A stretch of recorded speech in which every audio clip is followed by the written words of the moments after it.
Faqat ovqatlanish ratsioniga amal qilishimiz kerak. Nafaqat sabzavot deysiz va ko'katlarni iste'mol qilishimiz kerak, balki sport bilan ham shug'ullansak, nazarimda immunitetimiz mustahkamlanishida o'zimiz uchun yordam bergan bo'lamiz, to'g'rimi? Xuddi shunaqa, sport ham muhim ahamiyatga ega.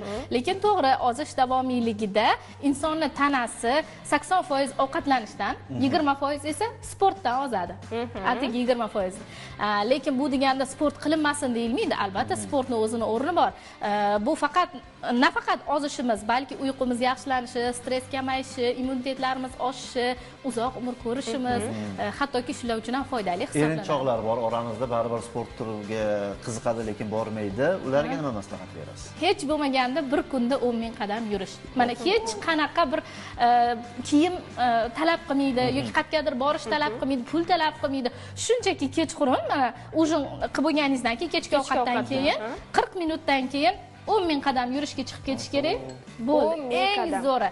Faqat uni bir kun, 2 kun emas, davomiylik. Bizani insonlarning immunitetini oshiradigan ham, ozdiradigan ham, hamma holatda sog'lom qiladigan bu davomiylik hisoblanadi, intizom. U bir kun, 2 kun qilish foyda bermaydi. Doimiy ravishda intizom bilan qilinadigan bo'lsa, shunda natijasini ko'rsanglar. Nazarimda qon aylanishini ham mustahkamlasa kerak 10 ming qadam. Qon aylanishini juda yaxshilaydi.